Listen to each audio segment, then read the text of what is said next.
Hello everyone, welcome back to my channel. Welcome if you're new. My name's Latasha and I am a full-time freelancer. I do social media management and video marketing, and today I'm talking about LinkedIn. So LinkedIn is one of those tools that I feel like is kind of a little bit untapped for freelancers. I do feel like a lot more people are using it now, but it hasn't always been that way. And I still feel like it is still kind of a huge opportunity for freelancers and small business owners. So I'm gonna be talking today about profile tips and getting your profile looking good and all the essential things that you need to know about starting a LinkedIn. If you guys like this video, if you have further questions, be sure to leave a comment down below and maybe I will do a part 2.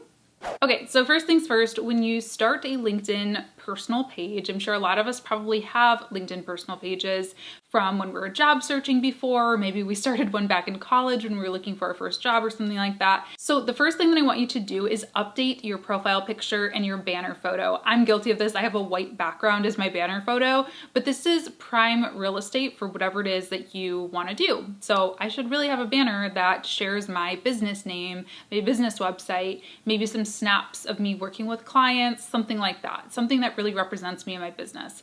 Your profile photo is also really important too, because I mean, obviously it's the first introduction that people really get of you.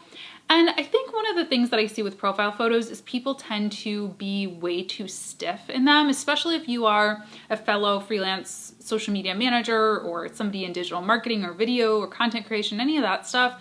We can be a little bit fun. I don't think that many of my clients really expect me to be this stiff, stuffy, blazer wearing person all the time. That is kind of who I am, kind of more business, but you don't have to be. So have fun, obviously make sure that this is appropriate, but also it has to stand out. If you're just like sitting against a white wall with a black blazer on, that looks like every other profile photo on LinkedIn. So think about this one pretty carefully. Now, these are some of the more recent additions to LinkedIn, or at least they're newer features to me. As you can see here, I'm on the back end of my LinkedIn profile and I have that I'm open to job opportunities and that I offer marketing services. So this is a feature that you can turn on in your settings of LinkedIn. So I would recommend definitely turning on the services one. Now the job tab, I have this one on, but I'm actually thinking of turning it off. I don't really think it brings me a ton of value.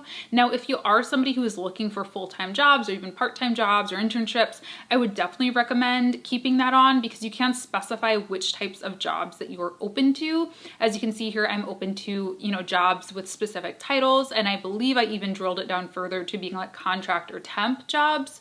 So that's the thing, is I do get quite a few inquiries from recruiters reaching out to me wanting to, offer me an interview for a job. The thing is, a lot of times I will try to convert it into a client relationship and they're only looking for full-time people. So that's why I think I'm going to turn it off, but that's something that you might consider keeping on just if you want to build relationships with those recruiters, or like I said, if you are looking for a full-time job or a regular quote-unquote job. Okay, so your about section is really prime real estate. Just like your profile picture, this is really one of the first few things that people are going to see. So you have to be really clear about who you are, what you do, what you have to offer them. You have to really catch their attention with your about section. So don't just write your name and like, I'm a social media manager. Make sure that it is really keyword heavy. So if you are a social media manager, yes, make sure to include that. But if you do SEO or if you do AdWords or, whatever it is that you do, make sure that those keywords are in there because people are going to be looking for freelancers with those certain skill sets and you want to make sure that you pop up. You also, again, want to be really clear here about what you do. You don't want to be like, I do everything, because that gets really confusing and people want to hire specialists a lot of times. I mean, sure, if you own a full service agency, I think that's okay to say there. But generally speaking, if you rattle off all of these 10 million different things that you do, people are going to get really confused about what you're really good at and what you really excel at. So use that space wisely. Now, you also want to make sure that this is attention grabbing, and again, like I think especially for this industry, you don't have to be so stuffy. It doesn't have to be, I worked at XYZ company and like, I'm so boring. Like you can talk about things that you're passionate about, things that you like, things that you enjoy doing, ways for people to connect with you. I think that's a really important one too. Maybe it's, hey, I'd love to grab coffee with you if you're looking for your next social media manager, or reach out if you're in the Metro Detroit area or whatever it is, just kind of getting clear about who you're looking for and how people can reach out to you. Now, similarly, you're also going to want to update your title. So your title on LinkedIn defaults to your most recent job title, which might be fine, but you're probably going to want to tweak that a little bit. So this is the thing that pops up whenever you're anywhere else on LinkedIn. You know, you leave a comment on a blog post or a post or an article or whatever it is. When people hover over your name, this is what they're going to see. They're going to see Latasha James, founder at, or whatever mine says. That's what they're going to see. So you want to make sure to, again, make sure that that's really SEO friendly. So founder at James and Park is not something that I have on mine just because my business is not so big that people automatically know what it is, right? So I have that I am a freelance digital marketer, content creator, something like that. I don't know. I'll show it here on the screen. I can't really remember. It probably needs an update anyway, but that's what people are going to be searching for. They're not going to be searching for James and Park, probably. They're probably going to be searching for a freelance social media manager, freelance digital marketing, something like that. So use that real estate really wisely. And then the last thing about the about section is that you can also add multimedia into this section. I think this is another thing a lot of people forget about is you can add images, you can add links to things. So if you have a website, if you have a blog post you're really proud of, if you have, you know, so I think I have some photos from some speaking events that I did, add those in there just because it really does help set you apart from other people that they're going to be looking at. And it just looks a little prettier and looks a little more fun. It's much more eye-catching that way. So if you have any cool photos or articles or, you know, links, any type of multimedia, definitely include those in there too. Okay, so job descriptions. This is one that is like so important, right? So first piece of advice I have here is make sure that your business, if you have like an established business, my business is called James and Park. We do social media, digital strategy, video marketing, podcast editing, that kind of stuff. We're a small creative agency. I created a business page for my agency on LinkedIn. This is really important. If for no other reason, then you're gonna get a little spot in your profile for that. If I didn't have a business page for James and Park, it would just show up as like this gray box and it just doesn't look quite as professional. So doing that is pretty similar to just creating like a business page on Facebook. If you guys would like me to do a separate video on that, let me know in the comments, but pretty easy to do. Once you have established your LinkedIn, I keep wanting to say Facebook, your LinkedIn business page, you can put that down as your employer. So I'm listed as the founder or something like that, founder, owner, whatever, of James and Park on LinkedIn. So my logo shows up and all that stuff. They can click over to it too. So they can click over and follow my business page if they'd like to see more information about it, see all my posts, that kind of thing. Now, when it comes to the rest of your actual job description, again, you're going to want to think about keywords here. So I could say all day that like I created the most amazing, cool, creative brand that exhilarates and like all this stuff, but nobody's searching for that, right? They're searching for what does this company do? So digital strategy, social media marketing, social media management, video marketing, all that kind of stuff, podcast editing, I add those into the description. Another thing that you're gonna wanna do is make sure to add like results. It's not a resume, right? It's not a task list. I think that's something that really all of us are guilty of doing sometimes is when we're asked to write out our job description, we end up writing, I remember back in retail, I literally had on my LinkedIn that I was responsible for janitorial duties. And like, that's not something that really made a big difference to my long-term career path. So that wasn't necessarily something that needed to be added there. Just because I cleaned the toilets every night when I worked in retail, didn't really need to be on my LinkedIn, right? So make sure to add things like, if you are a social media manager, you grew X account by 500%, or you were responsible for a team of 10 people, or whatever kind of like stats and numbers you can add there is really, really helpful to truly painting a picture of what kind of results you delivered for that company, not just the duties that you performed. You know, like you could edit a blog post, but how well did you do that? Like how many did you do? Things like that are much more impactful, I think, than just writing out a list of tasks. Now, there's also a section for education and for licenses and certifications. I won't dwell too much on those. Those are pretty straightforward, but I always say just add what is relevant. So even me, like I have my community college listed on my LinkedIn profile, and that's for a reason. It's because I'm really passionate about community colleges, and actually really my goal in life is to teach at a community college someday. So that's something that I'm proud of, and I like to connect with other people who went to that school or like my professors and things like that. So I have it on there. But if it's not something that you really care about or that interested in, you don't really need to add your community college and your university. You don't need to add all of your courses if they're not relevant relevant. Like if you majored in something and you're doing something completely different, don't add every single course that you took.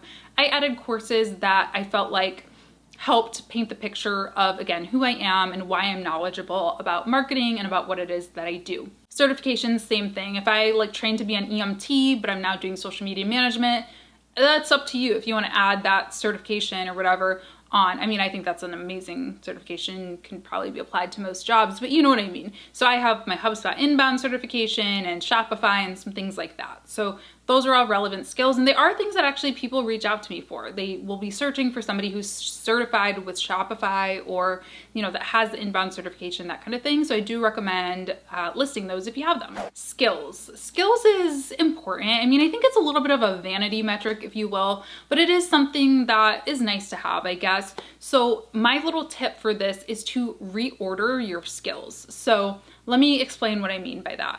First of all, people will be asked to endorse you for skills, I think is what they call it. So you can hit a button and say, yes, Latasha is good at social media. Yes, she's good at leadership. She's good at whatever my other skills are listed there. And it ranks up and you basically get like this social proof of the skills that you're good at. What I like to do is reorder them because, again, I started my LinkedIn back in college when I was, you know, young in college, like a freshman or sophomore in college. So at that time I was a retail manager. I was working, you know, at the mall as a retail manager. And so I had a lot of endorsements actually for like visual merchandising and store management and loss prevention, which are all great skills to have if you're looking for a job in retail. If you're looking for a job in social media management, not really so relevant. So even though I had a lot of endorsements for visual merchandising, I think that was my number one top endorsed skill, which I love visual merchandising. Can I just say I do definitely miss that part of retail, but that's not relevant. So I dragged it down. You can actually click on edit and you can like reorder them. So I dragged social media up to the top. So it was the first thing that people saw versus something that had to do with retail, which wasn't my expertise, you know, what I wanted to be my career. So definitely recommend doing that, especially if you're kind of like, maybe you're working customer service or you're working in a different role than you really want to be working in. That's a really good little tip. And then similarly, you know, when we're talking about social proof, recommendations is another sort of way of getting social proof. And unfortunately, there's not a great way to really receive recommendations. I don't have very many, so full request here. If I've ever helped you, would love it if you left me a recommendation if we've ever worked together in any capacity. I definitely need more because I only have a handful and some of them are pretty old. But one thing that you can do, and I don't do enough, but I've definitely encouraged my clients to do this, is write recommendations for other people so that the idea is they write them in return. Now I have written a few in the past couple years, but I haven't really gotten any in return. So maybe just letting people know that that's something that you're actively looking for to just help build up your profile. But again, I don't think that these are like make or break. I think they're nice to have, but they do appear at the bottom of your profile. So, you know, take that as what you will. And then the last thing is actually, if we scroll up a little bit onto my LinkedIn profile, you'll see that my articles and my content and my comments are all kind of included pretty front and center of the profile. So it's really, really important, you guys. Having a great LinkedIn profile is amazing, right? It's super good to have, but you have to be actively sharing on LinkedIn to really be effective as well. And again, let me know if you'd like a part 2 to this where I talk more about like actually finding people on LinkedIn and how to connect and what kinds of things to say, what types of content to create, that kind of stuff. I can go more in depth in a different video, but the point is, you have to be active to really kind of get your name out there. And again, it does show up in your profile as well. So, you know, it's nice that when people go to my profile, they see, oh, she's commenting on other like marketing people's stuff, or she's commenting and leaving insight and she seems really knowledgeable, or she seems really passionate about this. I also write articles on there sometimes where I actually embed some of my videos or just share like tips and tricks for different things. And again, you know, that just kind of shows my expertise in video creation and writing, and just shares that I'm passionate about what I do and passionate about my business and about helping other businesses. I think the key when it comes to what types of content you're sharing on LinkedIn is you got to think about your target audience. If your goal is to get clients from LinkedIn, think about what is going to help them. I mean, this is just for any social media, right? That you're doing to help build your client base. I think a lot of us are guilty. I'm guilty of this all the time, although I do have a coaching business, so it kind of makes a little bit more sense. But if you're not doing coaching or mentoring or courses for other freelancers, a lot of us make the mistake of talking to other freelancers, right? And posting what other freelancers want to see and like hashtag girl boss and like all this stuff, which is great, but those aren't necessarily going to get you clients unless that is your client base. That is who you're catering to, is solopreneurs, entrepreneurs, that kind of thing. So if I am a life sciences writer, I'm going to be posting life sciences content. I'm going to be posting content about how white papers and articles can help build your business. I'm not going to be writing about like, girl boss, my digital marketing business is so awesome. You know, I might do that once in a while, but that's not going to be my main content strategy. I'm mostly going to be catering towards my target audience. Okay, so I hope this little LinkedIn crash course was helpful. Again, please do leave me a thumbs up if you enjoyed it. That will really help me just know what types of content is resonating with you guys, and leave me a comment if you have any questions about LinkedIn. I'll be sure to answer those for the next video. And subscribe if you haven't yet. I do post videos every single week here on YouTube, and I'd love it if you join the family. You can also ring that bell that's gonna let you know whenever I post a new video, so you can be sure to check it out. So thanks so much for watching, and I will see you next time. Bye.